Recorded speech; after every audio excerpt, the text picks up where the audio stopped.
Hi, everyone. Thank you so much for joining the next episode of the Immergence Show. I'm Nico Farah, your host, and I have my amazing friend Yemi Scott with me as our co host today. I am a creative technologist and have been building retail tech solutions and most recently in emerging technologies and immersive experiences. And I would love Yemi to introduce herself for you. Hi, Nico. It's been a while. We've been on the show together. Yes. So yes, my name is Yemi Scott, the founder of Koki Couture, the first ever digital fashion brand in Nigeria, I can say Africa, and also the founder of XRology. Koki Couture was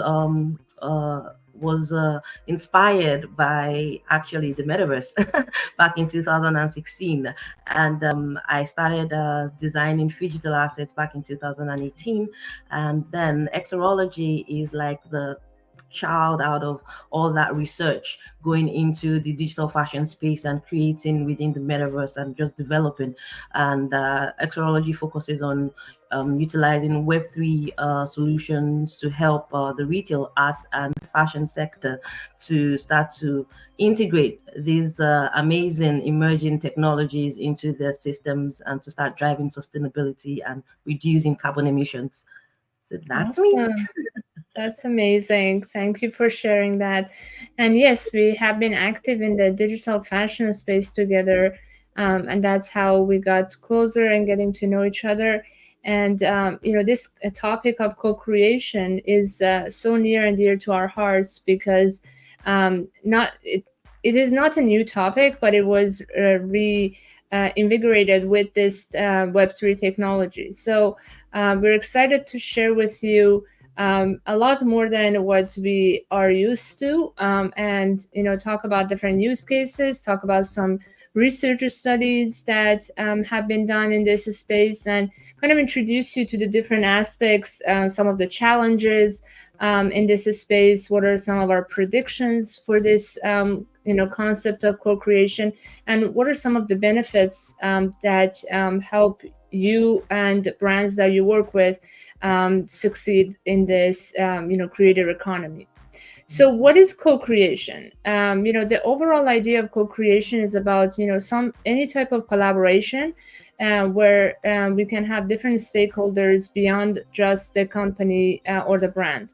So it can be customers, it can be also different distributors and even internal employees, but not from the specific departments that they are working day to day. And so, with this concept, you can innovate in products, but also in services and experiences that you're offering. So that's very interesting because that really opens up a lot of opportunities. And in the high level, it just creates more innovation. It engages the customers with the brand, and it gives them that feeling of loyalty and closeness and the community to the customers. So that brings that retention that brand is looking for. It also provides this kind of iterative process of improvement that originally was just feedback alone, but we will talk about how it has evolved. Co-creation has evolved to a lot more than just a feedback, and the customers and other stakeholders can be involved a lot deeper into that. And with these new technologies that we have now, we're seeing virtual collaborations. We're seeing, leveraging AI and data to personalize these products, experiences, and services. And overall, this is just an inclusive approach that we can, kind of expand our team and company to a much broader support system that includes the customers. So that's what's very exciting about co-creation. But now we're going to go deeper, and Yemi is going to tell us some of the benefits on the high level, and then we go deeper into that. Awesome. So, like you said, co-creation is all about bringing in the consumer to be as not just a stakeholder, but also a part of the creative process. So, whether it is your product ideation or whatever stage that you're trying to create product for them, and there are few benefits to brands to actually engage, your consumers or your users into actually creating with you.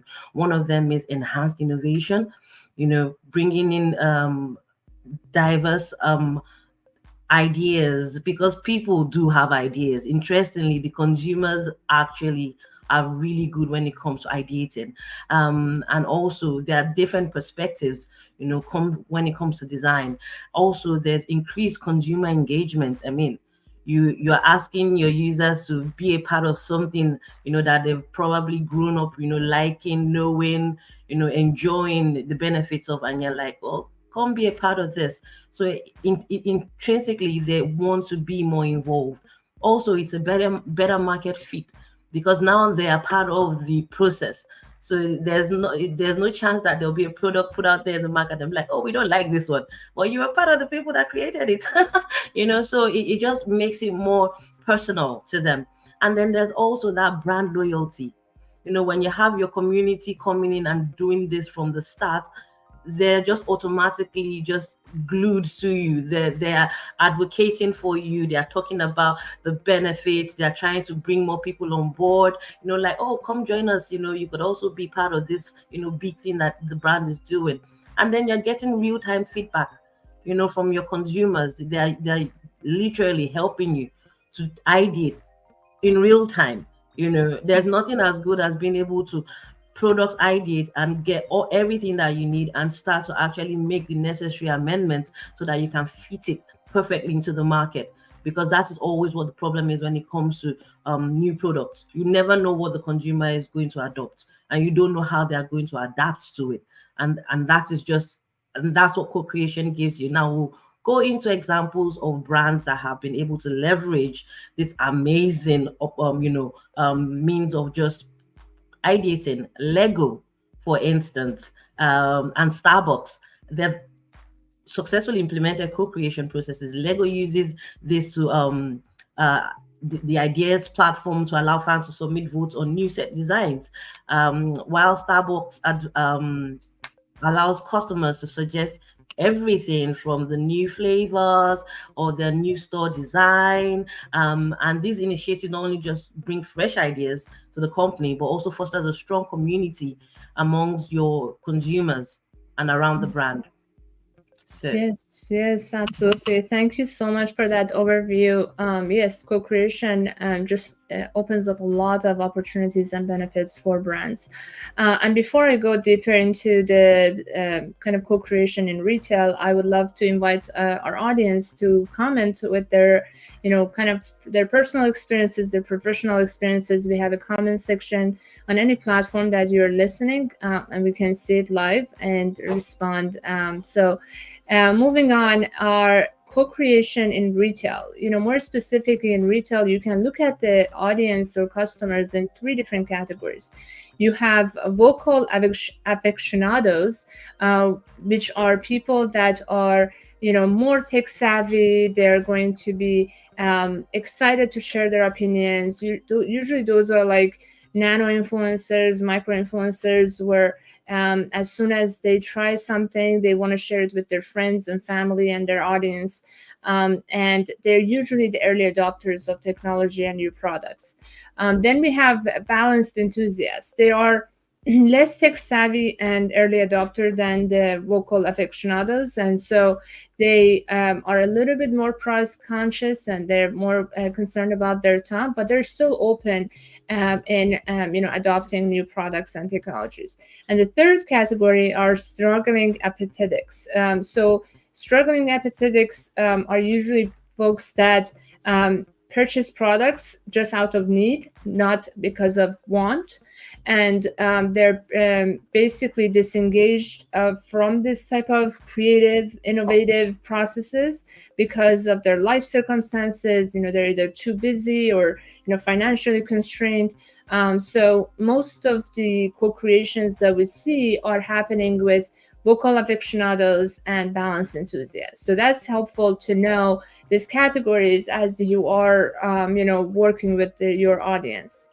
Now, Yemi is going to tell us some of the key trends in the field of retail. oh my goodness, I was the vocal aficionados. I think I fall under that particular that particular group of people, because I'm the kind that if I use a product, I would like to give feedback immediately, and if I Mhm. can ideate and reiterate that product, even better. And How do so you far, usually share your experiences? Is it through social so media, or is it just like directly to your friends and family? all every avenue available. So when you get download apps from the app store and then you Mhm. use it and it's really good. I normally don't give reviews, but if it is a really good app, I will give that review. Also, like, you go for the Airbnbs, use booking.com, to book these holidays. I've come to realize that customer feedback, your reviews are really going a long way to help other people to Yeah. plan, to understand, to have more information before they go to new places or try new products. And going to the shopper trends that are transforming the global retail relationship right now. Well, they say there are five, but I'm sure there will be more. So there's a co-creation is the future of retail innovation. I mean, we have already spoken about the potential, the possibilities. Co-creation is one thing that will change retail massively. We're talking about the Gen Zs, generation Alpha. This Mhm. generation has the generation that is showing that they don't have brand loyalty as such, but they're very community driven. They'll band together when they believe in one cause. And when it comes to innovation in retail, they will change how retail is done. They will decide what products that they would like to have, or if they don't want to have it, they will cancel you. It's a cancel And your culture. kids are Generation Alpha, right? They are generation alpha. Well, do they have like favorite brands? Oh yes, they do. Especially when it comes to like apps in the store, they love some dog. I've tried to introduce them to different, learning apps, and they'll tell me like, "No, mommy, I prefer that one." And that is them giving you their real time feedback. And I appreciate it because it helps me save my money on buying apps that they won't use. And then, of course, you talk about being fresh, is a gateway to the shopper's loyalty. People want to know that what they're buying is fresh. And fresh, yes, it is a term that is common amongst the grocery market. You go into the store, you're like, is that fresh? Is that good? But fresh goes beyond just the produce. Is the fact that the customer needs to trust that the company is sourcing from sustainable, reliable, organic, producers, and it's going to cut across everything. With the EU's Green Bill, we already know that circularity is being driven. And Mhm. if you're going to be talking about circularity, then that means the consumer is no longer the one that is just sitting waiting for you to give them something. They will ask questions. Where is Mhm. this from? Where did you get that from? Did you source from a local producer? Is this Mhm. organic? Is it sustainable? Now the Mhm. producer or the companies have to answer questions, so they don't just get to greenwash anymore, because now they have to have a lot of detail, and it's not just fresh organic produce. Now consumers asking, where are you sourcing your materials from? Where is this coming from? Are you paying fair wages to the people that you're working with? And of course, it's a new dimension of private branding to emerge. You can directly target your own communities and have just very fringe events that brings out, introduces a new product to the community, to the market. And if you have a very strong focus team and people that have this ability to be able to speak to others, then you only need a small room of people to help you drive that market. If you can convince them that this is a product that we co-created, you love it, tell your friends. Easy marketing. And also the conversational engagements must extend outside of the stores. You can't just expect that the only time you engage with your customers will only be when they're interacting with purchasing. It's not all about just making money anymore. Now Yeah. it is, let us have deeper conversations. If you're going to be producing whiskey or whatever, can we have some stake, talk about how are you doing this. If it is craft beer, I know a craft beer company in Nigeria that crowdsourced their first opening, and they didn't even know that it was going to be such a big thing, but people were literally waiting for them. And the way they were able to pull resources together, it was mind blowing, and we saw something that was just what a few people's ideas doing it in their room becomes something so big now that they have investors globally. Also, there's that seamless integration with mobile. It's a must for shoppers. After COVID, we've seen how the shopping trend is going. People are a bit more open to online shopping. They want to try stuff. They would rather want to, use their phones. And of course, you're talking about a generation that is the Twitter generation. A short burst of information. They don't want too much, they just want a little.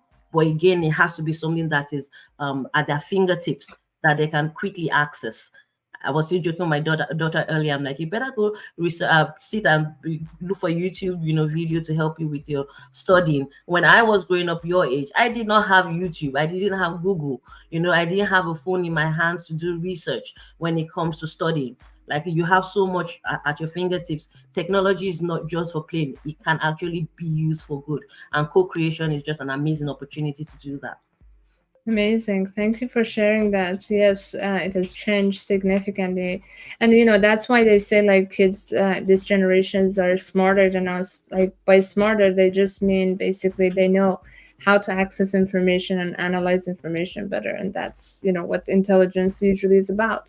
So that's a great opportunity for the brands. Even if you are kind of a legacy brand, you want to get in touch with how these younger generations and more tech savvy generations are progressing. And Philip asked a question about how can we cultivate communities of interest to help evangelize and increase brand awareness. Almost towards the end of the conversation, we're going to talk about some tips for the brands. But we also had a deeper conversation before in terms of like storytelling, sharing your values and kind of like goals and vision with the audience. Those are usually ways that you can establish a community. Sharing your values and being authentic is going to just build that trust, and we're going to talk more about the trust aspect. And with all of those, you can slowly bring the customer closer to you and make them more an active contributor to your brand. But thank you for the question. And, going to talk about the feedback mechanism and, how these different categories of audience that we talked about are really interacting, traditionally, and now how it's going moving forward. So these vocal aficionados like Yemi, I think more on the balanced enthusiasts. I sometimes transition to, depends on the product, I go vocal aficionados. But these two categories, it's very interesting. They love to provide feedback to enhance the shopping experience, whether it's for themselves or for others, like Yemi mentioned. So 55% of vocal aficionados and 45% of balanced enthusiasts in a study, they shared that they are more than happy to provide feedback. 51% of these vocal aficionados and 42% of balanced enthusiasts are also interested in helping to design a new product or service. And nearly 1/4 of the vocal aficionados and 33% of balanced enthusiasts expressed interest in greater engagement with retailers and the overall shopping experience. So these are all great signs for you, whether you have a brand or you work with brands, to tap into this amount of interest and enthusiasm that this audience has. And again, you can look at it as a resource that is in front of you for you to use in your benefit. Now we will talk about how we need to be obviously incentivizing this resource. And we don't want to just take and not give. And that's where kind of the concept of Web3 sounded amazing, because you can be more kind of fair in terms of the compensation and credit. Now we will talk more about that in the kind of examples that we will share. But one thing that is important about this feedback mechanism is the idea of you have to be also responsive. You can't just like take the feedback and then like silent. that is not a good kind of image that you want to put out for your brand. An example of this done well is a grocery store in Amsterdam that was asking giving customers some cards to provide their feedback. And then but at the way out, the customer will get the card back, or have it displayed on a bulletin board with the response to their feedback. So that's like amazing, right? As someone who is putting the time and energy, it's like writing reviews online, right? When you're putting the time and energy to give something to the community and to the brand, you would expect at least a feeling of being heard. Another example of this is like when you're commenting even on a post on social media.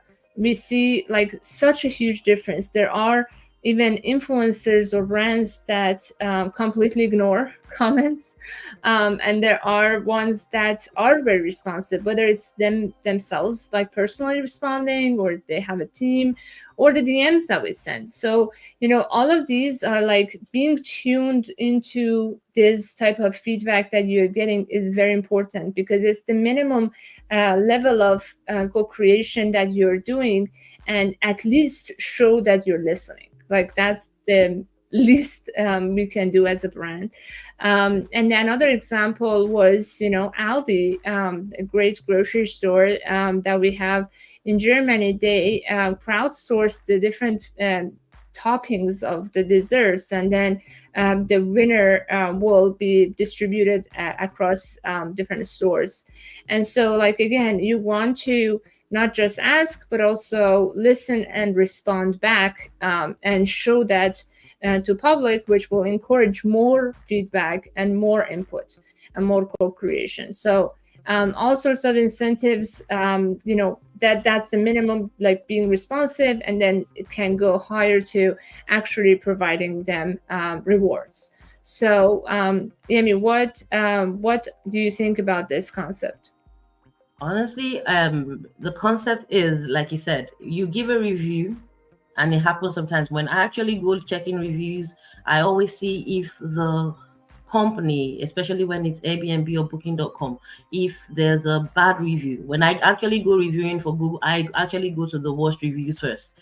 I want to see how the company is responding, to these reviews, because if you're silent, then it means you're culpable, or you have I mean, in the law court it says silence also means you've agreed you're guilty. If somebody comes out and calls out your place of business, and you say nothing to defend it, especially on the social media platform, to me that is either you are not aware of how powerful social media is as a tool to Yeah. help you to gain brand loyalty, or to bring in returning customers, or you don't care.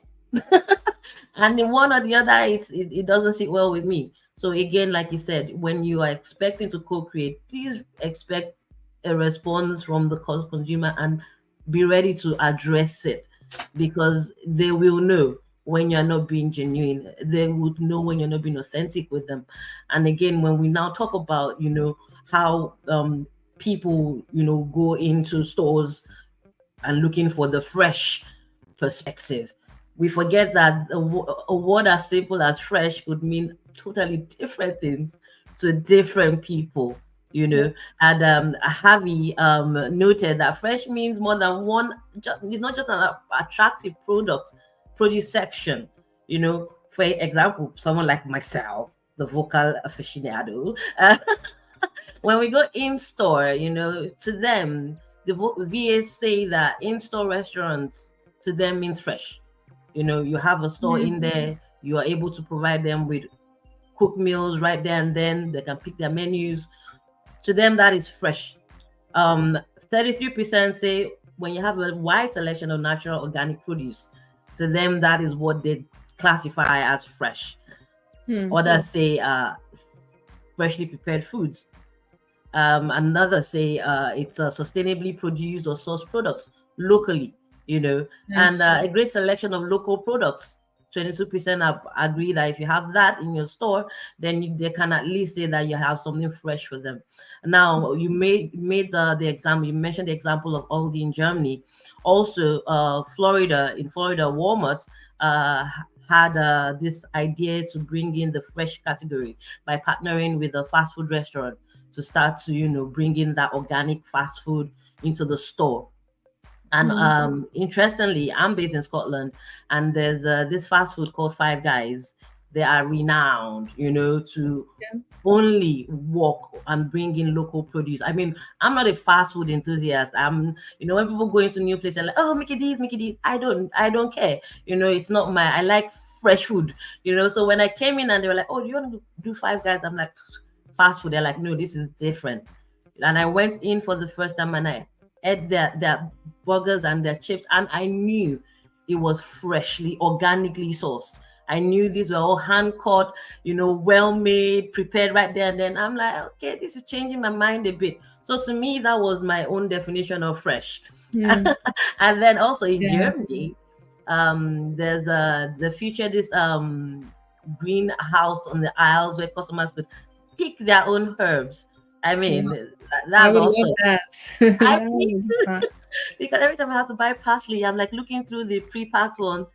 But I'm like, can't I buy one in in the sand, in the soil, so I can just put it by my window, water it, and have it for much longer. But yes, that is That's what we have to nice. deal with. And again, using giving examples, 7-Eleven in Chicago actually partnered with Farmer's Fridge to incorporate salad and healthy snack vending. I think Home Foods also does. That's what they do, right? They have become really widespread, but yeah, I think these are more like the innovatives at the time. But they're changing the perception. Like 7-Eleven was never about fresh or, clean food or anything like that. Indeed. But now they're changing the perception. And I think personally, when I hear that fresh is something that customers want, is this idea of like kind of having something new, and something that you're not necessarily expecting, Yeah. when you're going to the store, and depending on what's in season, or what is local or available, or they made that day, then you're gonna be kind of happily surprised, and that's what's interesting. But yeah, that's really cool. And along those lines, there's the concept of private labels of brands. They're good and bad ones, obviously. On one hand, the idea of private labels is like, in the case of Amazon, for example, they got all the data from other brands, and then they went with kind of learning and creating a brand, like, for example, called Amazon Basics, and then that is cheaper, and it seems like it meets your needs. Like, usually Amazon is about needs and less about wants. So when you buy those products, like their toilet paper or anything like that, your needs is met, but it's not necessarily as fancy. But there are also, it's interesting, in these surveys that have been done among the retail customers, many customers are actually going for the private labels of the retailers, for other reasons, other than price, which is attractive packaging, having more type of trendy items, or having unique flavors or higher quality. I think it might not be in the example of Amazon, but like, for example, I can think of Target. Target used to not have as much groceries, and that was something that kind of personally I would go to Target less because of that. But then since they introduced their own private label and they're providing good groceries, like I get my organic tofu at a lower price than I would get with other places. So I'm getting the higher quality, I'm getting the kind of unique products, and at a lower price. And so again, listening to the customers' feedback and really understanding what they want is going to really help. And there are specific kind of retailers and supermarkets that provide kind of, they fill in the gaps, again, because of the data that they have as a marketplace, Yeah. from all the brands that they sell. They understand, okay, there is a need, and they talk to the customer. They realize that customer is asking for something that currently doesn't exist, and then how can we fill in this gap, and then they go and do it, and they kind of get the best of the market. So that's another way. If you're having a marketplace, you can really use your data to co-create this type of products that can fill in the gaps. Mhm, mhm. I completely agree with you.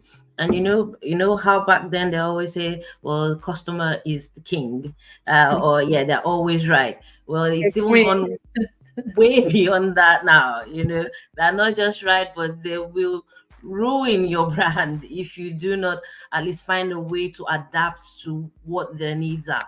And I guess insight driven brand development is it's nothing new. We know brands have always pulled in focus groups, to help them to research and come to new ideation, and before they go into the R&D.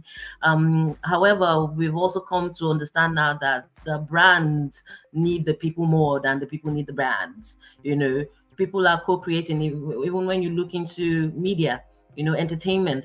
I remember growing up, we had to wait for a specific time for when the TV stations all came live. Like 4 p.m. and you had this, multicolored lines on the screen. But now people are creating content. You can go on YouTube, you have people having their channels. Some people, they don't even have a studio, they don't need to get like big lights and all of that kind of stuff.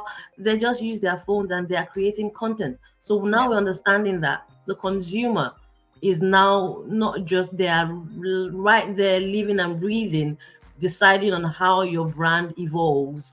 And in the past, we had this top-down approach when it comes to product development, but now we're seeing the reverse, come into play. Now it's a bottom-up approach. People, you need to get your consumers involved from the ground up. The ideation process. You cannot just produce something and just present it in the market and accept it to be adopted. Like no questions asked. Now you will have questions. People want to know. That was how we started to find out how this retail brands had been greenwashing when it came to the fashion space, and they were like, "Oh, we're using completely organic, the sole, the shoe is organic." And then the consumers are asking, "But that sole looks like rubber." Explain that. And then they start to stammer. And the thing is that when you're going with the consumer led service, it's rooted in modification. And these things, you have to allow the consumer to feel like they're the ones steering the ship. They have to feel like they're the ones in charge, because you're co-creating with you're adding storytelling, you're bringing in culture, you're building new communities, even possibly. And we've seen that in the Web3 space as well, where we see where it is the community that drives your brand and not the other way around. And that for me is just, when next are we going to, when it comes to the potential and the possibilities for insight driven brand development? This is now not just we're just looking at, let's not go into there. I'm sure we're going to get to the AI part very soon, so I don't want to spoil Yes, the juicy yes. bits. Yes, and we have great examples to talk about that deeper. But in terms of these co-creation examples, just quickly to kind of wrap up some of our examples, this idea of like co-creation can be in different areas, and a great example of that was also with IKEA. I personally get annoyed when I have to assemble stuff, but apparently many people love it. I love Because assembly stuff. do you like to build it? I love to build it Awesome. from scratch. Yes. Oh wow. Yeah, I'm exact opposite. I don't like it. I think it's very cumbersome.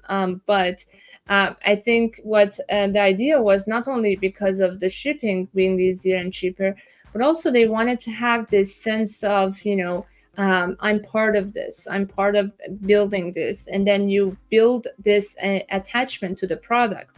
As a user customer, you basically, even if you want to get rid of it, now it's harder. And you're also like, oh, I put effort in it. Not only I paid for it, but I also put effort and time in Mm-hmm. it. So it's just like the barrier to wanting to return it or to resell it and stuff like that is going to go higher. So then it's going to be a kind of a stickier product. And that was kind of like one type that applies to furniture.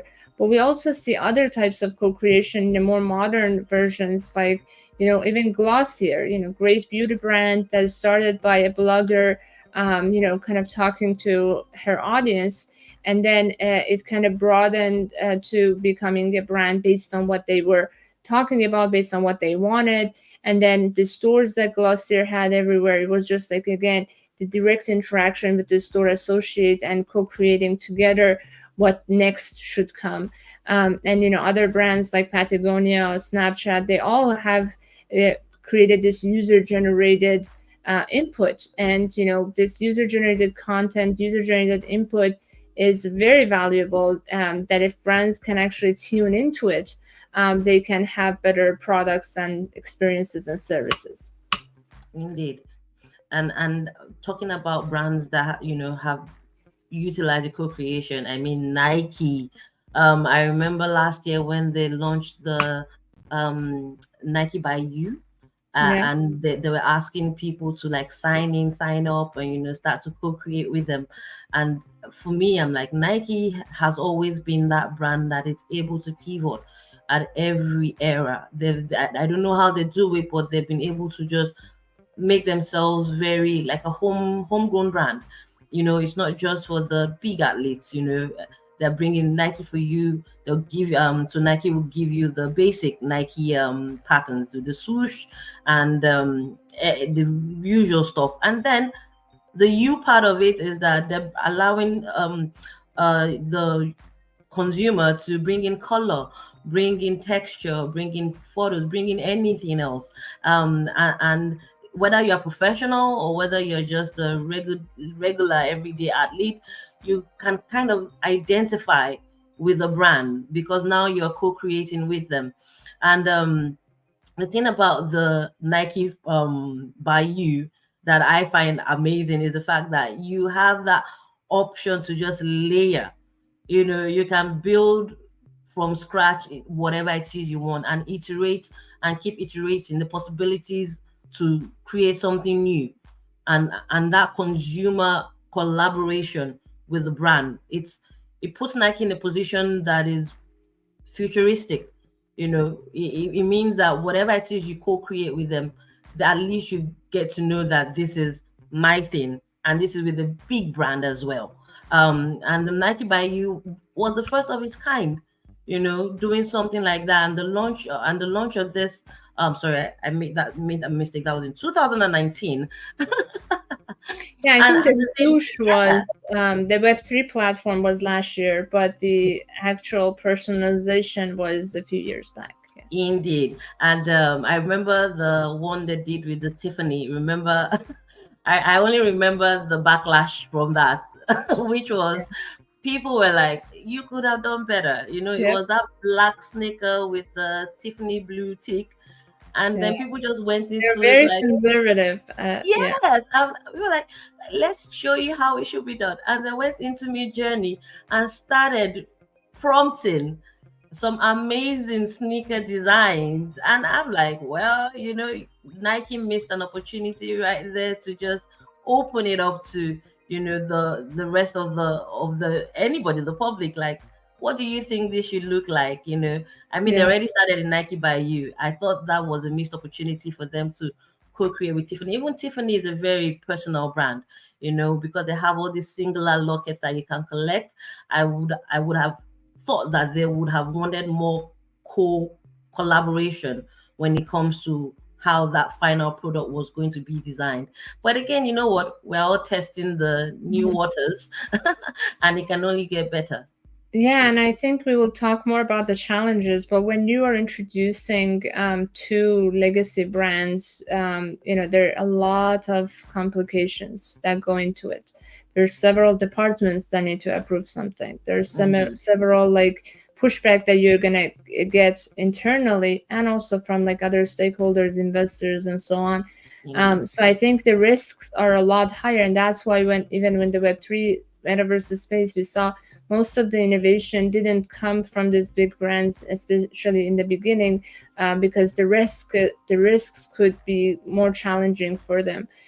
Or if they did it in a very isolated environment where they can have more control over the process. So I don't know if necessarily that was a decision by Nike or Tiffany or both, but like they usually go for the more lower hanging fruit. In the Mm-hmm. Tiffany's case, like even when we saw their partnership, with that NFT community, I forgot what they were called, but you know what I mean, the Yeah. pendants that they did. And so with all of those, like it seems like, especially in luxury, they're probably more conservative, to not necessarily risk the brand image. And so, that's what they have to work with. And that's why startups and smaller companies are, more risk averse, and they can do more exciting stuff. Now, Indeed. one thing that is interesting about this Nike example is that, they didn't necessarily go to introduce a whole new behavior to the customer. They just kind of played with what they already had. So Mm-hmm. we know in the sneakers community, they're very active. They're very enthusiastic about, their creativity and engagement. And so a lot of people, when they get a pair of sneakers, they start, like painting on it and play with it. Josh, one of our amazing friends, I remember he did that when he was coming to NFT NYC and our event. So like this community of sneaker fans were already personalizing and customizing their sneakers. So what Nike by You did is just like capitalizing on that. And then the other thing is that you want to be open and fluid when you're stepping into this idea of co-creation. Mm-hmm. You can't be as conservative as before, especially if you're co-creating with customers. Now, co-creating with another brand, like we talked about Nike and Tiffany, it's a bit different. You can stay conservative, but when you are opening it to consumers, you want to, kind of be more flexible and more fluid about the communication, about kind of the setting the expectations and everything. And you will be competing not just with another brand, but also with the attention and the time this audience is giving you, which they could be spending on another brand. So it's very important to keep all of this in mind. And all of this thinking, like I'm thinking one of the biggest brands is Apple, but they're also very secretive. Mm-hmm. Um, so I think the concept of co-creation for them, maybe it's more on the App Store. Mm-hmm. So with the App Store, they allow people, creators, to kind of express and be creative, but it stays at that level. They don't really Mm-hmm. open up as much. They don't. Sadly. Everything is hush hush, which works for them for whatever reason that has been. But yeah, what about community, Yemi? What are your thoughts on the community side? I mean, we've both been in the NFT space, so I think we have seen the whole in and out and the workings when it comes to community. Community is everything that drives, that NFT, the non-fungible tokens. And for me, I think when we're talking about, the co-creation, and of course, I know that people are not very happy to hear about Web3 because again, Web3 is so broad. When we talk about Web3, all people hear is crypto, but there's more to Web3 than just crypto. Community drives Web3. That is where you have the NFT spaces where you can buy, you can sell, you can trade using those cryptocurrencies. And the thing about the NFTs is that you have so many collectibles. People can brands can help to forge deeper connections with their consumers using NFT art. We've seen people using proof of protocol, to get people to gamify experiences where you can claim tokens. I mean, everybody knows about Pokemon Go. That is literally NFTs, and the non-fungible tokens are just like a step ahead of that, meaning that you're not just playing to earn in-game rewards. These are tokens that you can trade again. And the thing is that when we look about the ownership of NFTs, when it comes to co-creation, the joy about the blockchain is that there are options to have a sharding system where everybody that was involved in that creation process gets something back. And that for Mhm. me is why I'm constantly, I mean, you brought the term first about being the Web3 evangelist, and I've stolen that term right now because I'm like, I am evangelizing for the potential and possibilities, because we know that it is just, we've only just scratched the surface of how much we can do when it comes to community co-creation within that Web3 space. And also, um, um, actually, Paraj Mathur, a senior associate on the Panoramic Ventures investment team, he shared a great hypothetical example, which I think is already being realized, and that is having like white label companies, you know. And I remember that we did explore some white label companies as well back then, where you can create with your community and mix and match to create new shoe designs, bring in a new sole, maybe change the laces, you know, bring in this new addition to your shoes, maybe add some spikes and all of that.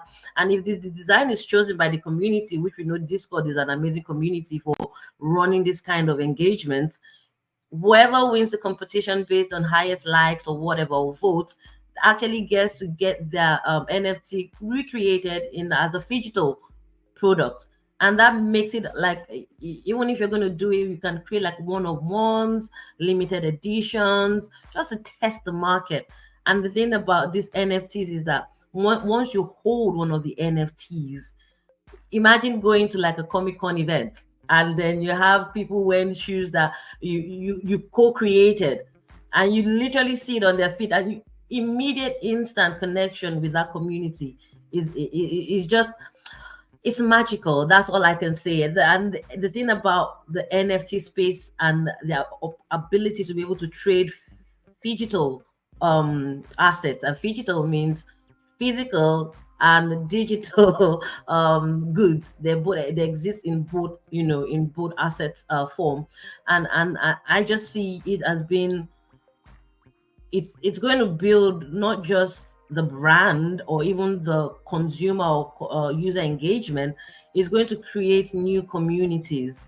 That means you can get designers that like certain things come together, create a hoodie, and somebody sees it and like, oh, I love, you know, the graphics on your hoodie. I also like skulls, or I also like, you know, this kind of, you know, design. And then before you know it, you're growing communities within that space just by creating assets that you can trade and that you can co-create with your community with, and they feel more involved, you know, with that NFT when it trades. And because everybody gets to know where it's trading, how it's trading, who owns what, when, where, how.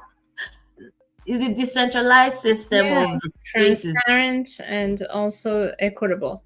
So this Mm-hmm. is really powerful. And this idea of NFTs, or just providing some sort of scarcity, which now we're talking about digital scarcity, has been always a way to kind of encourage more demand. Even before digital collectibles and digital scarcity, we had physical scarcity with several brands like Supreme. And with this type of scarcity, or luxury in general, with this scarcity, they have driven the demand to really high, which then justifies the pricing they want to offer. And so you can think about using this type of mechanisms for creating with your community and engaging your community in the process. And it could be just influencers to start with, and then broaden to the end users as well. Yeah. Mm-hmm. So what about experiential marketing, Yemi?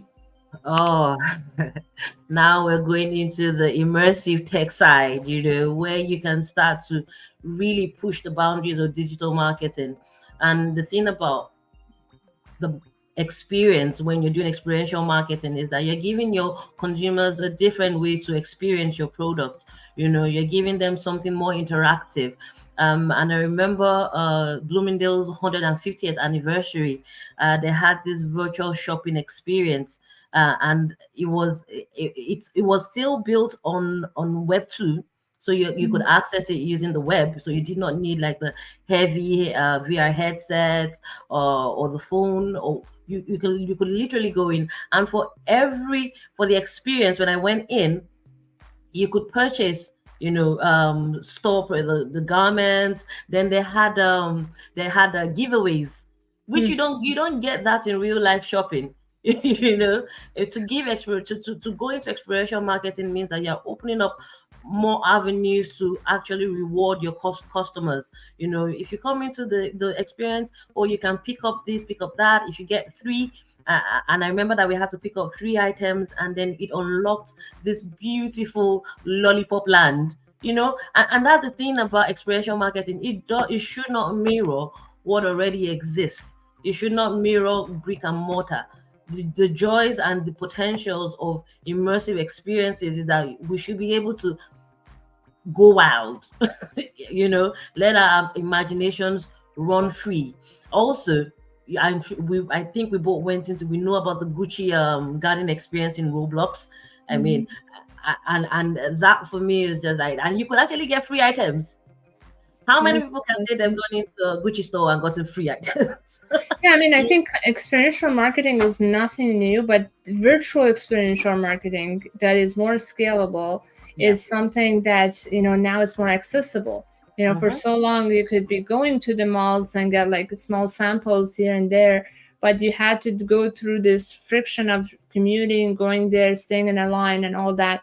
But now we're talking about much more fun experiences, like, or a lot of this experiential marketing has been just like giving people ice cream. We talked about it in another Mm-hmm. episode, like things that engages different senses, or there's a music or DJ and stuff like that. But with immersive experiences and emerging tech, you can go beyond all of this, and you can do things that may not physically ever be possible. Indeed, indeed. And also there's a Nike land as well in I think that's also in Roblox. They also And have on Fortnite too. Yeah. and I'm liking how the fact that all these brands are actually seeking out games or like gamified environments to launch or to test, the experiential marketing aspect, because I don't know where they got it from, but I mean, the way that the world is moving into, it's we know that for immersive experiences to be fully to have a, for you to have a fully embodied experience, you should gamify this whatever it is you're doing, because people like to feel like they're working towards something, either it's a challenge Yeah, it or incentivizes them to keep going or keep coming back. Yep. exactly. Yep, that's totally true. Now we're going to switch gear and talk about a great paper that I found, which is called A Latent Approach to in the Fashion Retailing Context, Segmenting Co-Creator Users. So I'm going to be pretty quick on that, but basically you can define different categories. So we talked about what customers are. Now in regards to the co-creation, customers can be co-producers. An example of that is our great friend Ope, and how she co-created this beautiful digital fashion, first created with AI and then turned to physical fashion. And so that is kind of like from the beginning to the end, you are co-producing with the brand. Another Mm-hmm. example or category is co-distributor. That's when, kind of like an IKEA example, you are part of that last phase of the product. And then you have co-promoters. Those are the ones that, like vocal aficionados go and talk positive about your brand on social media. And then we have co-manufacturers, when the person that, or the consumer that is actually creating some content becomes like a loyal content creator. And you can have even affiliate marketing set up with them. That example is kind of like what we see on Amazon. A lot of Amazon associate, they call them, they are people that get affiliate loyalty money back from these promotions. And then we have consumers as a creator of experiences, and that example is what we talked about Glossier, when you are listening to the consumer and they tell you what they want from the experience or product. And another category is a co-ideator, when they can just give you an idea. We will talk about DHL, for example, when they have these innovation centers where you can share your ideas, but you don't necessarily get to contribute in other elements.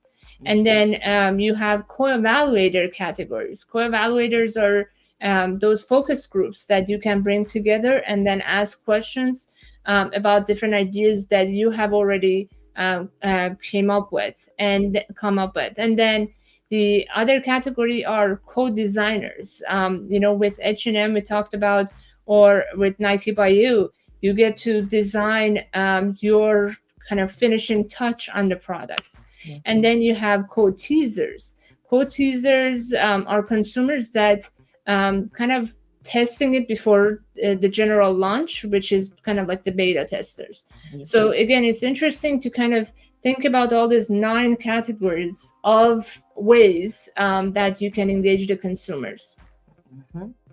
Interesting that you mentioned that, and we know that it seems like young people are more oriented towards co-creating with other people. And older people are more oriented towards co-creating with the company directly. And the thing is that the lower percentage of creators and the professionals, as a level, we know that the older generation prefer to create with the brands. But the thing about the co-creation and how it's going to emerge is that as people start getting oriented towards co-creating with the company, you have a higher proportion within the 2 clusters. Is it the young people that want to co-create, or is it the older people that want to have a direct engagement with the brand? And between the 2 of them, even though they have a really high percentage, they've noticed that co-creation behaviors are actually more tailored to single co-creation, when you can actually directly co-create with one person. I kind of remember the Hermes, the Birkin issue. Remember the Birkin NFT? When it was a lawsuit. Baby Birkin. The Birkin guy, exactly. And he went along and he co-created this, he created the NFT, and he was selling these Birkin bags as digital assets, not real assets. However, Birkin wasn't liking this in any way, shape, or form. However, I felt it was a missed opportunity by the brand. I felt that they could have taken that opportunity to, foster a collaborative, kind of working relationship with interested, individuals that would like to create with them. I think that example, I just want to quickly add, I think it's a very interesting one, because a brand at the level of Hermes, why would they feel threatened by a small creator that hardly launched anything, and it's not even a physical product? Like, that just tells you about like the mindset, like we talked about. You have to be open and flexible. Like, come on, like, you are not even comparable with this creator. Like, why you did so you see the bags? They were furry, colorful, like neon colors. Yeah, you could be empowering them. You could be using this opportunity to bring this person and use him as an asset. But it's sad that it took some time for brands to kind of get used to this idea of like being open and flexible. Indeed. Cool. And so let's talk about some examples pretty quickly. Unilever is a huge company. They have over 400 well-recognized brands, including Dove, Lipton, Best Foods, and more. And they are operating in over 190 countries. And their products are used for billions of people daily. And even a company at that level of employees, operations, and everything, they still need co-creation. they still want to innovate. We actually used to have a personalized beauty brand, and I remember when we go to these conferences, we would see that Unilever is one of the sponsors, and always like they even had a venture arm, always looking for these new companies and new brands that are coming out.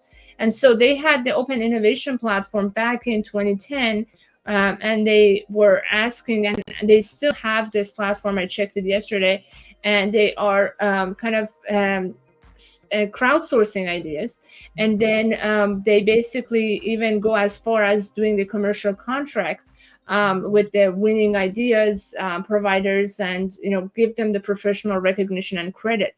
So that's a really good example of a really big company tapping into the broader audience opinions and ideas and resources, and potentially even collaborating with them as a contractor and then giving them the credit.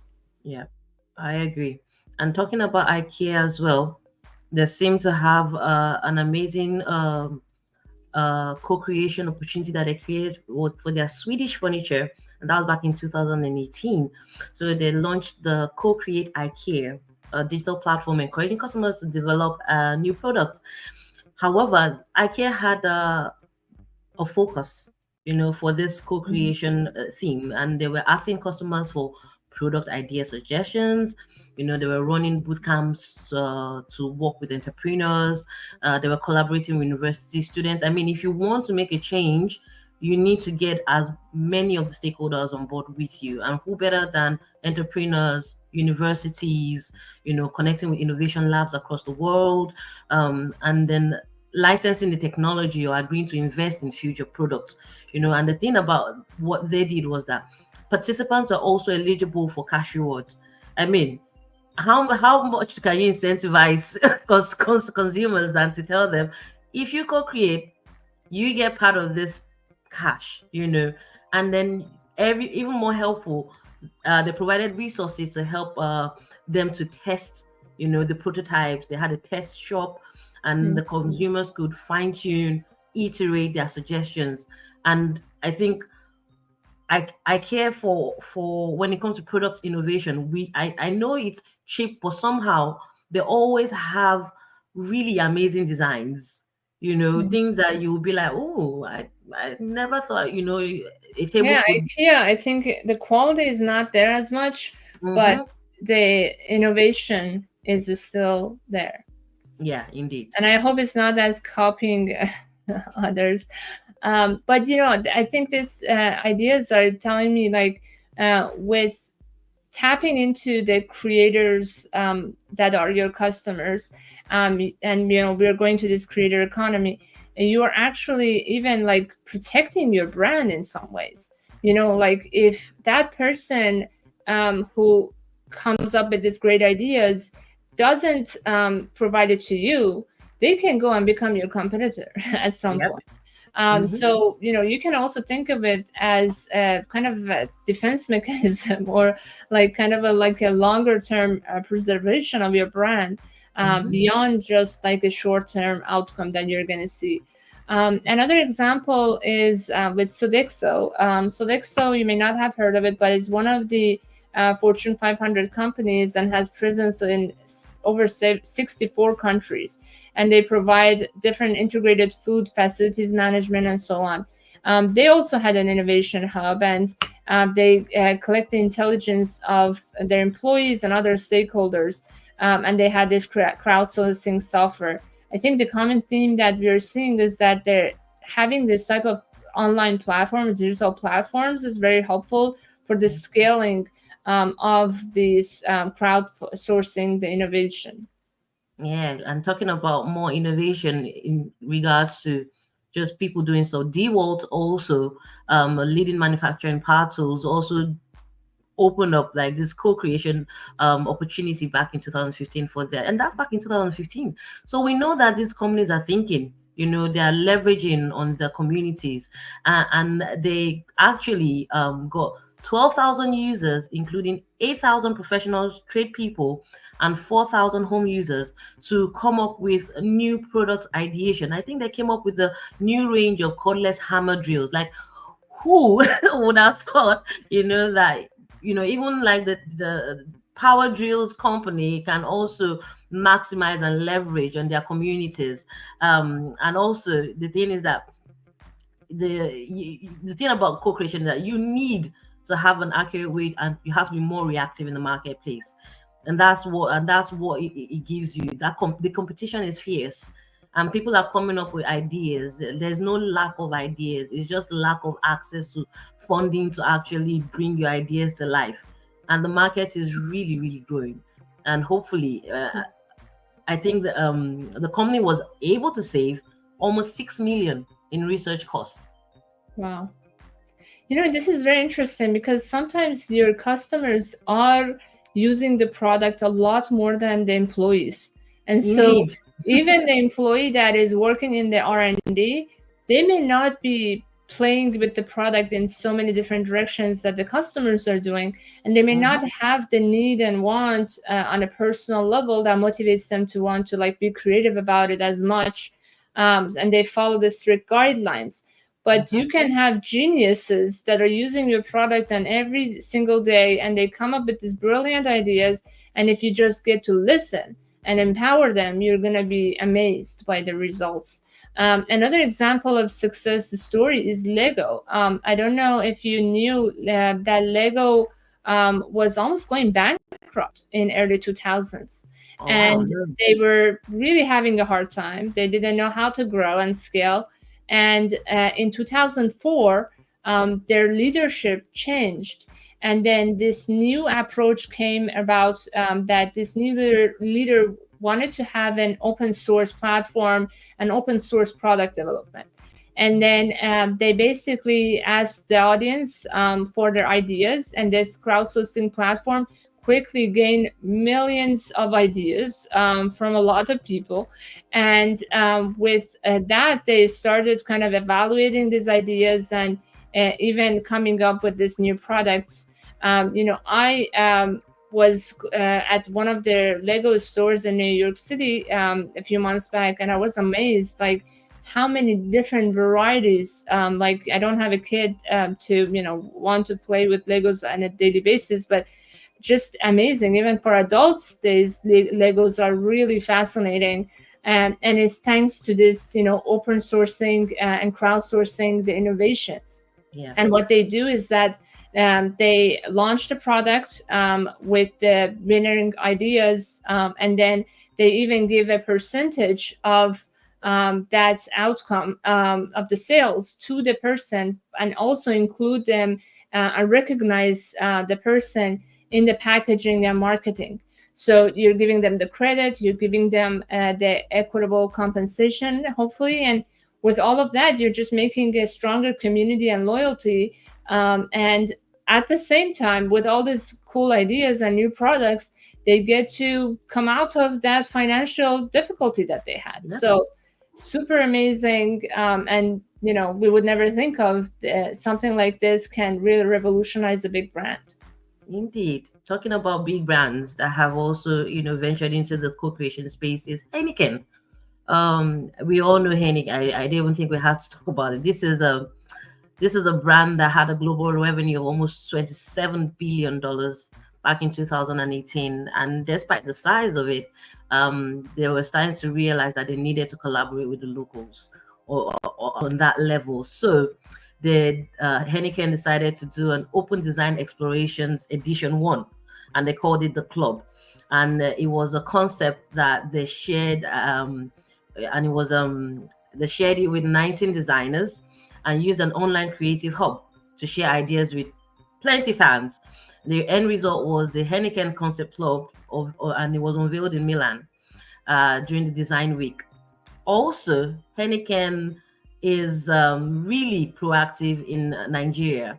They have an ongoing collaboration with the Lagos Fashion Week called the Design Fashion Africa, and Okay. that was back in 2017. Mm. And that kind of spurred on to them for them to create something called woven threads, which has now become an annual reoccurring theme. And what they're trying to do is empower upcoming designers to launch sustainable capsule collections that they can now, show on the prestigious, runways during the annual events. And we know how hard it is for young upcoming designers in the fashion industry to get a leg up or even get that break when it comes to walking a proper runway. And for that, Heineken is going heads and shoulders, just co-creating, opening up to literally doing open calls. I think I participated in one 2 years ago.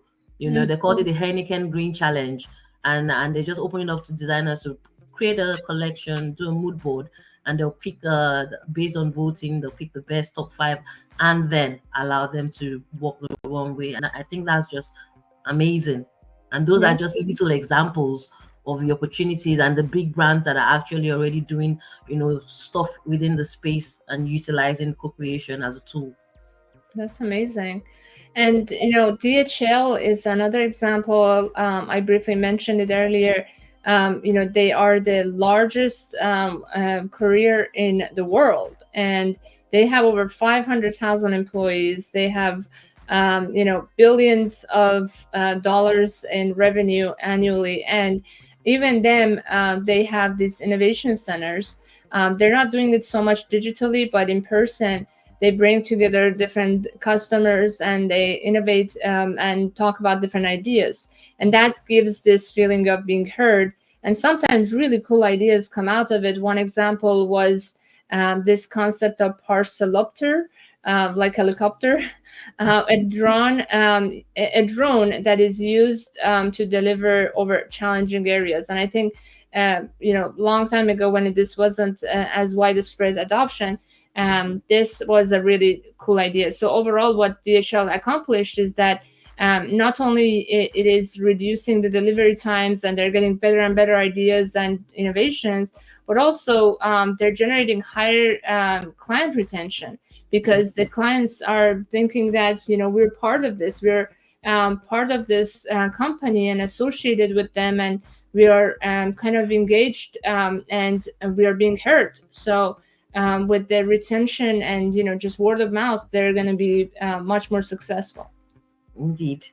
And going on to the brands that have accomplished something really great. There's the Anheuser-Busch, the beer company. They seem to have a large market share in the US, and they were like, oh, I think we need to find something new.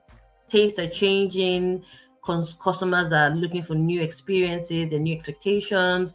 So they decided to do crowdsourcing and made it the major focus for their product development. And they started to recognize that there was a growing appetite for craft beer. So they held a competition between brewmasters to develop a new craft beer. And they had over 25,000 participants. And they created a new golden amber lager called the Black Crown. And they released that beer, and it was really met with a lot of enthusiasm from the customers, because I'm sure in that moment, if I was such a beer drinker, like knowing that you participated in iterating this new product line for a brand that massive. And the thing about what they also did was that they adopted diverse approaches to the consumers' co-creation. Like in Brazil, they had the market's leading company beer brand called Skol, and it all started as a crowdsourcing approach to developing television commercials. And the project actually made over 35,000 videographers from 120 nations around the world submitting their television commercials, and it gave them a chance to participate in creating these commercials. And of course, hopefully there was also the opportunity to add value to this opportunity to the consumers. I mean, they will already understand the pyramid scheme. I mean, people already have an issue with that. But when you know that you are co-creating with the brand and that your creation is going to become something that will be adopted by the larger community, and everybody within the community gets to enjoy something that you've also been a part of, I think that is really big. Yep, yep. And this idea of kind of co-creating and competition is also an interesting one, because with competition you're actually activating the enthusiasm. People have different personalities. Some really get motivated and they're very competitive, and they get motivated by competition. We even did that with the fashion DAO. And competition brings a lot of innovation, and BMW use that at their co-creation lab with their open innovation contest. And they really had really cool ideas from thousands of users, and people that are really obsessed with BMW. And beyond that competition, they also crowdsource innovation for interior features. Again, with these little details, you want to be open to what consumers want, because it just takes one cool idea to really sell and revolutionize something. Indeed. And talking about, the revolutionizing, opportunities and just selling ideas. So actually in 2021, Accor, this multinational hospitality company, that manages hotels, resorts, vacations in like 110 countries, decided to empower, their people by co-creating using an innovation funnel process in the journey. And they came up with a four-step process. And the way they went about it was innovate in co-construction with a target consumer. And they focus on the millennials. But not only that, they make sure that each idea is aligned with the innovation strategy. So they came first with the strategy. They gave them a blueprint. This is what we're trying to, accomplish. Now let's innovate in that constructive manner. And then they collected and organized the ideas without project leaders, nobody managing the projects. They were able to organize and coordinate the marketing innovation process across teams and regions.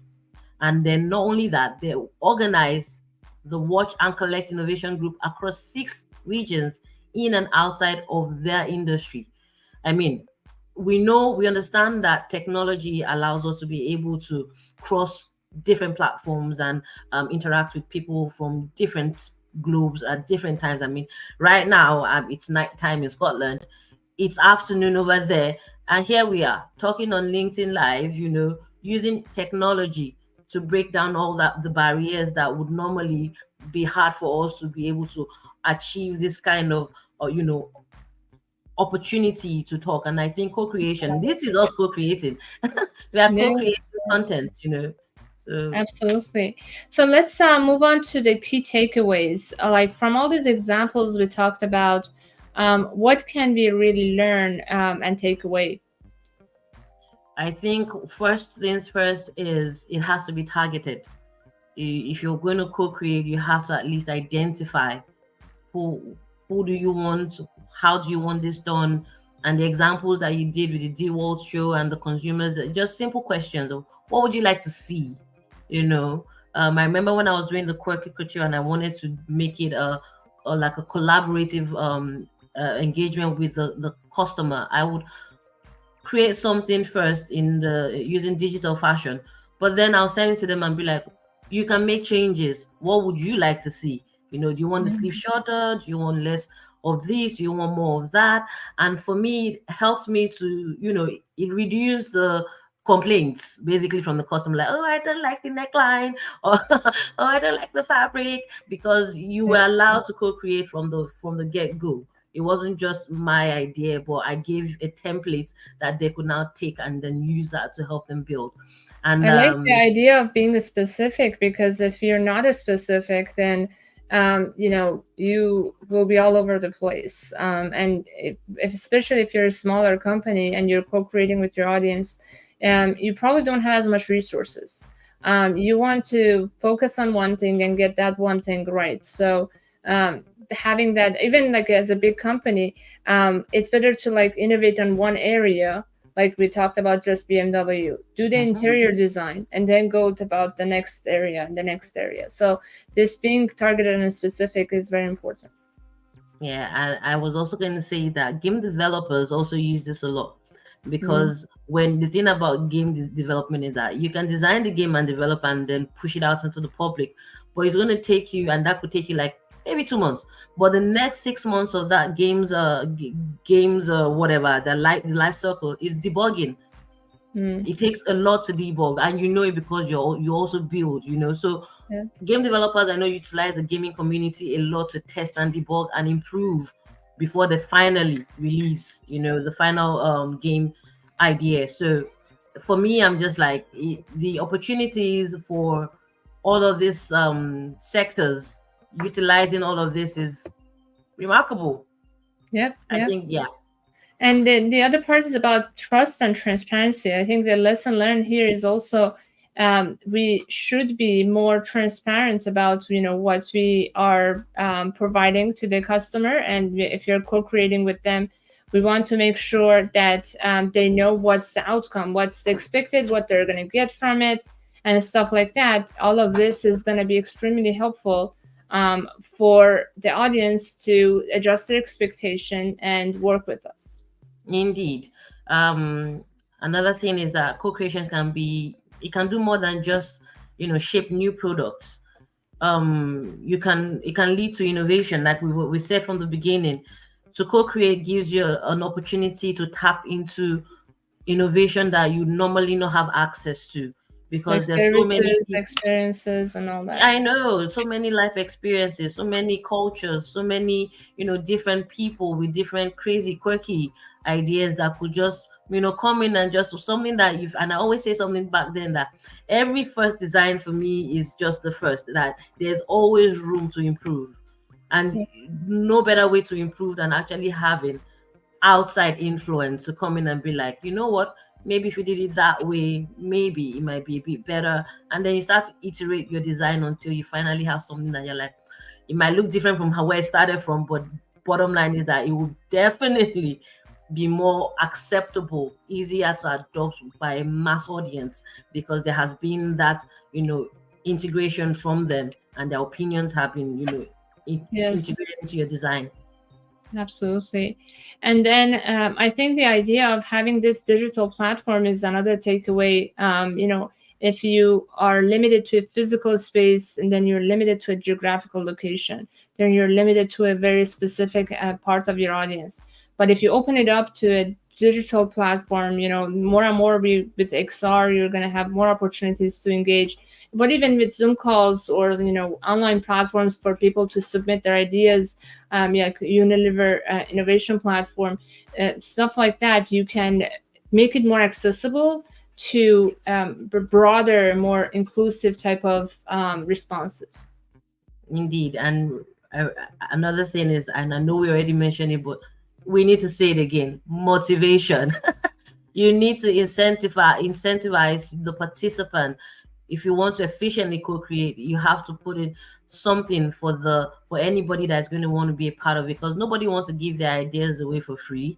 We've had so many issues within the creative community where people have complained that like their artwork has been stolen by big retail brands, and then they use them on t-shirts, and they never give them any, nothing was gotten back, not even a mention, nothing, and so don't just put out a call for consumers and fans to contribute their ideas and suggestions. You need to be ready, to give them a compelling reward when you do so.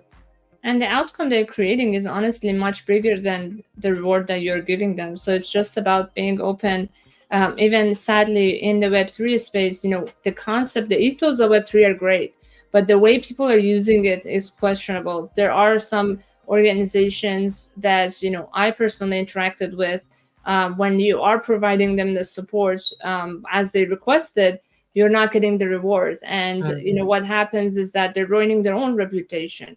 Then people like me that want to add value, um, they prefer to go They're put their discouraged. energy Hmm. somewhere else, and they get discouraged. Exactly. So that's really sad, and I have, I'm usually speaking up. I went directly and told them, like, this is not okay. And the being in the space of Web3 and wanting to be an influencer in this And space, being female. and It's- these it's- companies are just taking advantage of us, and that's not okay. Mhm. And so that's really sad. And The other element or takeaway that from all of this is that in addition to the benefits of brands getting better revenues and all of those things that they get with innovation, but also they're building a strong community, and Mm-hmm. that strong confidence that they're building in the user when they are encountering the brand. When you already establish that strong brand connection, then when the brand is at the store, when the user is at the store or online shopping, they're not going to overthink it. They're just going to buy your brand because they're already deeply engaged and they're committed to you. So that's a given benefit of all of this. And now let's quickly talk about the effective strategies to summarize. So we recommend having an open communication platform. At the minimum, you can use your social media and your website to communicate. And Discord was very popular for the Web3 space, but you can pick whatever platform you want. But having a digital open platform to listen and respond is very important. The other part we talked about was incentivization. Make sure that you define a reward system for the feedback and the credits that they are you should be giving them.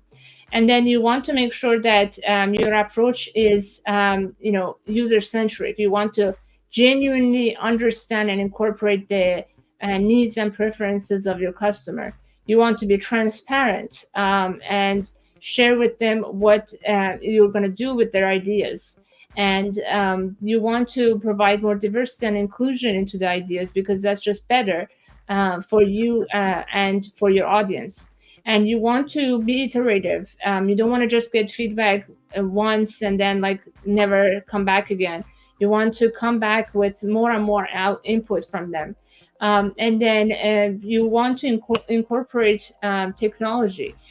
Technologies like virtual collaborations we talked about, even AI. With how empowering AI is now, with the fact that you can use this platform, generative AI platforms, to bring your ideas to life, like Ope did, and a lot of amazing folks are doing. This is just leveraging these technologies really steps the game up to another level that you can use to co-create with your audience. Completely agree. And the So, what are the and challenges? I know I was about to say that, like, we've spoken about all this amazing stuff happening and how co-creation is so fabulous. But the thing is that you're still dealing with the human, dynamic in all of this. And when you deal with humanity, you have to be ready to be open to diverse, opinions. And some of the challenges with co-creation will be to aligning diverse opinions from different people. You have to be able to bring everything together to make sense. So Yeah. establishing clear goals and guidelines to align your contributions with the brand's vision. Because if you leave it open to just say, oh, you know what, just create, and then you don't get that goal clearly defined, then you're going to get into a point where you're in like a gridlock and you can't move forward with the ideas. Also, quality control, ensuring that whatever content is co-created at least meets brand standard. Mm-hmm. So this will be very based on the brand's their brand bible. Like, you have to have your own, certain steps, certain processes that that at least let it align.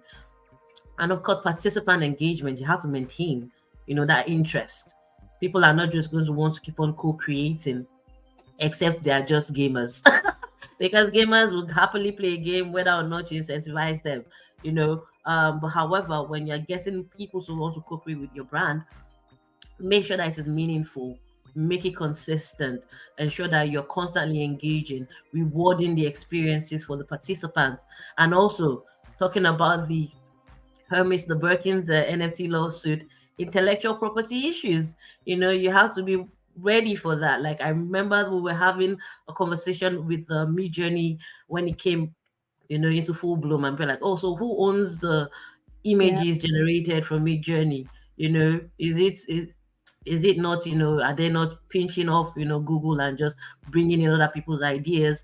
Now you have to be sure that you can navigate ownership of the co-created content, and also data management, handling the large amount of data that's going to be feeding in while you're co-creating. I mean, this is where AI comes in, the large language models. Like, how do we feed everything that we're getting, and how do we make sure that we are accessing the right data for the right thing at the right time, and all of this technology. I mean, all of the Web3 technology, I know that we're talking about co-creation, but it also feeds into Web3 one way or the other, is that every technology, every emerging technology feeds into the other. Nothing is by itself a singularity. Like, if we have AI, we can use AI to help to ideate into the digital assets. If we have digital assets, then we can trade them on the blockchain. If we have the blockchain technology, then we have smart contracts. We know that people can actually own all of their ideas, and then they can at least monitor all of Mm-hmm. these ideas, how your goods are traded. And then you can feed all your data into this systems where it is all open data. I mean, you're open sourcing it so people can access it. Like, everything you do now, we're going to use it to generate this. And people are always happy to share data. I mean, I'm sharing data on If Google you every give time. them value, yeah, if you communicate Exactly. with them, yeah. I think people become more conservative when they don't understand what happens with their data or what they're Hmm. getting out of it. Yeah. And so that was a common problem with meta platforms. But if you communicate properly, why not? Especially younger generation, they're more open about this Yeah. ideas of exchanging value over their data. Mhm. Now, let's just quickly wrap in terms of like what will be happening in the future in terms of co-creation. So we're going to see, as Yemi mentioned, we're going to use a lot more technology. We're going to be using AI to streamline the co-creation process, because really managing all the data, as Yemi mentioned, and the more input you get from the broader audience, you have more data to work with. And so that's where you want to use AI to manage and streamline the process and generate more personalized outcomes and experiences. Then you want to, like in the future, we're going to see a lot more virtual collaboration, a lot more incorporation of virtual and augmented reality tools. We talked about in another platform, another episode, how you can use VR for design. And Yemi is an expert in that. So like you can really feel like you're in the same place without actually being physically there. And there's going to be a lot more community driven development. Thankfully, Web3 introduced this concept, but we're going to see more and more adoption of that very soon in different brand co creations. We're going to see a lot more sustainability focus. Because the social responsibility and sustainability, as we talked about in another episode, are super critical in, especially for the younger audiences selections. They want to see that you're incorporating all of that, and that is going to be part of the co-creation process. And lastly, like again Yemi mentioned, where there's going to be a cross collaboration and kind of cross industry. We're not going to see just like one industry, just fashion. We're going to see fashion with beer, type of beverage companies. We're going to see a lot of variations of co-creation that just opens up creative innovations. And so really exciting stuff. And I hope that you guys all took some really good points from this. I personally learned a lot and throughout preparing for this. And we are big fans of co-creation. So let's build this future together. Let's co-create this amazing future that is coming up, and be part of this. Like what they say is like, what's the best way of predicting future other than creating it? So what do you think, Amy? Any closing thoughts?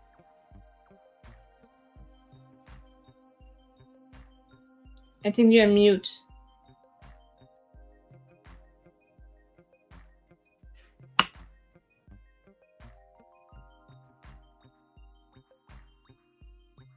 Mm, all right. Can Okay. all right. Can you Now you're I think your screen was frozen. Go ahead. It was. Am I echoing? Yeah, I see double of that, but let me see. Let Uh, me put down. okay, you can talk. I think you're fine. All right then. So I'm just gonna say to end this, I'll say that um be open, ask questions, as a brand. Don't be afraid to, seek out some. It doesn't have to always be expert. Sometimes the regular person just Has the interacting with your best product ideas. Yeah. it will have the best ideas for you because they are the ones that are interacting and in touch with your product more times than anybody else, even within the company. So if you're a brand, if you're a founder, you're into anything at all, be open to collaboration, be open to seeking out, external ideas. And the thing is that you can never go wrong when you have more people, pitching in to give you their own perspective. You don't have to take all perspectives, but at least be open to seeing where other people are coming from, because most times they say that the coin has, two sides, but that's not it. We're looking at a full bowl, and every time you flip it, it's still the same bowl, but it's just different sides to it. So be open to, just expanding, exploring, and engaging with people, and be open to take on board what's said, and at least iterate it or integrate it one way or the other. Thank you so much, Shemi. And as you said, this episode was a co-creation itself. So I would not be able to do an amazing job as Yemi added value and helped me with this. So I'm grateful for you. Thank you, Yemi. And thank you to our amazing audience that stayed with us. And you can always come back to the recording and if you missed any part. But yeah, we will come back to you every week on Tuesdays at 2 p.m. EST by talking about latest and greatest in emerging tech and immersive experiences. In the meantime, if you'd like to collaborate with any of us, feel free to DM us on LinkedIn or other platforms. And we are here to support creating this beautiful future together. Thank you so much, everyone, and see you later. Take care. Bye. Bye.